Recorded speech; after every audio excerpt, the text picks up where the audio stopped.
আমার নির্বাচন এলাকা বাগেরহাট ৪। আমি স্বতন্ত্র প্রার্থী। আমার মার্কা হরিণ। আমার নাম কাজী খায়রুজ্জামান শিপন।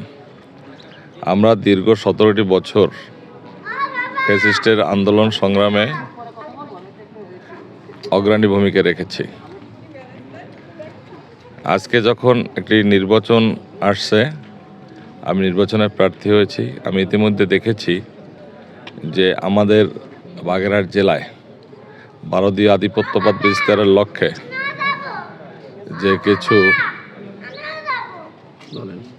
রয়ের দালালেরা বিভিন্ন দল থেকে নির্বাচন করছে, এরা সরাসরি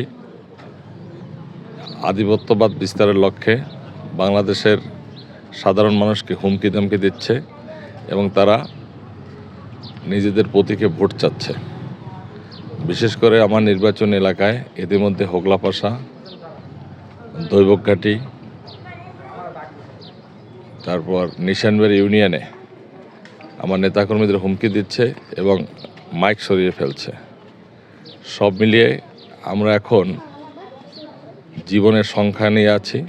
এমনকি আমিও সেই আমাদের যে স্বতন্ত্র প্রার্থী শহীদ হাদির মতো আশঙ্কা করছি যে কোনো সময় কোনো দুর্ঘটনা ঘটতে পারে।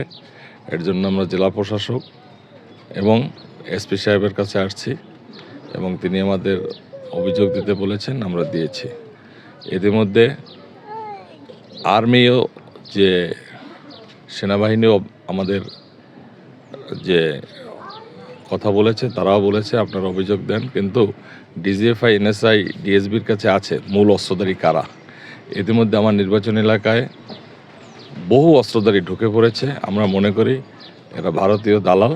সেই ক্ষেত্রে আগে অস্ত্র উদ্ধারের জন্য আমরা রিটার্নিং অফিসার সহ আর্মি এবং যারা সংশ্লিষ্ট দায়িত্ব আছে তাদেরকে অনুরোধ করছি, আগামী 12ই ফেব্রুয়ারি যদি একটি সুষ্ঠু নির্বাচন হতে হয় তাহলে অবশ্যই এখনই অস্ত্র উদ্ধার প্রয়োজন এবং চিহ্নিত সন্ত্রাসী যারা আছে তাদেরকে গ্রেপ্তার করা প্রয়োজন। ইতিমধ্যে আপনারা দেখেছেন বিভিন্ন ইউনিয়ন পরিষদগুলো যেমন মব সৃষ্টির মাধ্যমে চেয়ারম্যানদের তাড়িয়ে দিয়ে বিভিন্ন দলের লোকে লুটপাট করে খাচ্ছে, তেমনি আগামী দিনে লুটপাট খাওয়ার লক্ষ্যে সাধারণ মানুষের ভোট অধিকার হরণ করার লক্ষ্যে এখনও মব চালাচ্ছে, যেটা নির্বাচনের অন্তরায়। সেই ক্ষেত্রে আমরা সেনাবাহিনী প্লাস নির্বাচনের দায়িত্বে যারা আছে তাদের দৃষ্টি আকর্ষণ করছি অতি তাড়াতাড়ি একটি লেভেল প্লেয়িং নির্বাচন যাতে হয় তার ব্যবস্থা করার জন্য। অন্যথায় বাংলাদেশের সুষ্ঠু নির্বাচন হবে না, এইটা আমরা বলতে পারি। আমরা জনগণকে নিয়ে মাঠে আছি। আপনারা জানেন যে ফ্যাসিস্ট সরকারকে হঠাৎ কিন্তু কোনো দল লাগেনি। ছাত্র জনতার আন্দোলনে ফ্যাসিস্ট সরকার হটিয়ে গেছে। সেই ক্ষেত্রে আবার যাতে কোনো ফ্যাসিস্টের জন্ম না হয় এর জন্য আমরা প্রস্তুত আছি। যে কোনো মূল্যে আমরা এর বিষয়টা আমরা দেখব। আপনার একটা জিনিস আমি বলি, যারা স্বতন্ত্র প্রার্থী হয়েছে, আমি একজন স্বতন্ত্র প্রার্থী। আমি বাংলাদেশ জাতীয় যে নির্বাচন হচ্ছে তাতে আমি বাংলাদেশ স্বতন্ত্র প্রার্থী ঐক্য পরিষদের মুখপাত্র হিসেবে দায়িত্ব পালন করছি এবং সেখানে আমরা দেখছি যে প্রত্যেকটি স্বতন্ত্র প্রার্থীরা বিভিন্ন বাধার সম্মুখীন হচ্ছে। ইভেন এই বাগেরহাটের যারা স্বতন্ত্র প্রার্থী আছে তারাও কিন্তু বাধার সম্মুখীন হচ্ছে। আমরা মনে করি প্রশাসন কোনো দলের পক্ষপাতিত্ব করছে। এরকম যদি হয়ে থাকে তাহলে আমরা নির্বাচন ছেড়ে দেওয়া ছাড়া আমাদের কোনো উপায় থাকবে না।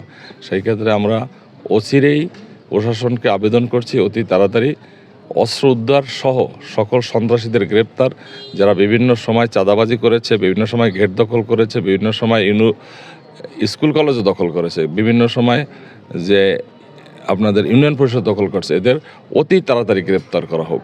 আর নাহলে নির্বাচন কোনোভাবেই একদম সুস্থ হবে না এবং প্রশ্নবিদ্ধ হবে। সেই ক্ষেত্রে আগামী নির্বাচনের ক্ষেত্রে আমরা চাই প্রথম অস্ত্র উদ্ধার এবং সন্ত্রাসী গ্রেপ্তার। সকলকে ধন্যবাদ।